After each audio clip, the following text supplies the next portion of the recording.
अब जो भक्तात्मा सत्संग में आते हैं, नए नए बच्चे हैं, 2-3 वर्ष तक, तो 3 वर्ष तक भी हम नहीं मानते कि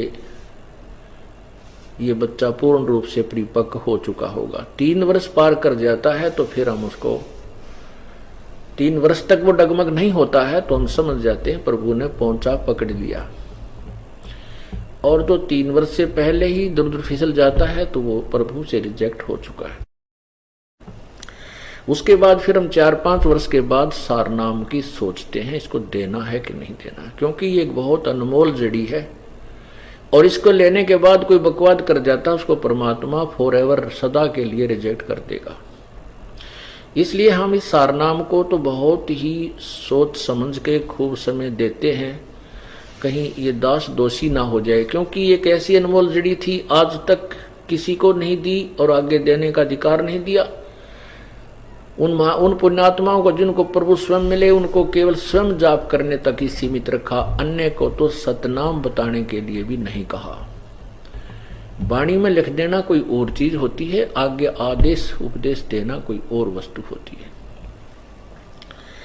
और वो जड़ी इस दास को दी है और मैं इसको बहुत सूझबूझ से प्रयोग नहीं करूंगा तो मैं दोषी हो जाऊंगा। ऐसी गलती ये दास नहीं करेगा, क्योंकि मेरा उद्देश्य कोई और नहीं है, केवल कल्याण करना है, स्वार्थ नहीं है। स्वार्थी व्यक्ति डूब सकता है। अपना उद्देश्य केवल आपकी आत्मा का कल्याण करना है और अपना गेल करवाना है। जिसमें मेरे कल्याण में कोई बाधा हो मैं बिल्कुल नहीं करूंगा, चाहे कोई रुष्ट हो, चाहे राजी रहे, चाहे कोई मता हो, चाहे सारा संसार हो, क्योंकि अपना कल्याण प्रथम है।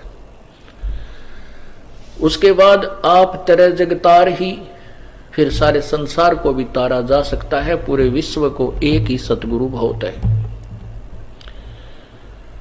तो इसलिए फिर हम सार नाम देते हैं और सार नाम के बाद फिर सार शब्द की बारी आएगी। देखो, परमात्मा पाना है, मालिक के पास जाना है, ये कोई बालकों का खेल नहीं है। ठीक है, जो तुम पुण्य कर रहे हो, भक्ति कर रहे हो, ये व्यर्थ नहीं जाएगा, ये तो आपको आपके साथ मिलेगा, ये तो मिलेगा ही मिलेगा, क्योंकि जो अन्य साधनाएं भक्त कर रहे हैं संतों के पास, वो तो कति व्यर्थ है, वो तो सीधे भूत बनेंगे, अन्य योनियों में जाएंगे। और आपको जो सतनाम तक मिला है, मिल गया है, तो भी आपको वो लाभ मिलेगा कि आप सोच भी नहीं सकते। ना जाने आप करोड़ों बार इंद्र बन सकते हो और करोड़ों बार आप देव बन सकते हो और लाखों वर्ष आप स्वर्ग में भी रह सकते हो। इतनी पुण्य कमाई आपकी बन जाएगी, लेकिन रहोगे काल के जाल में।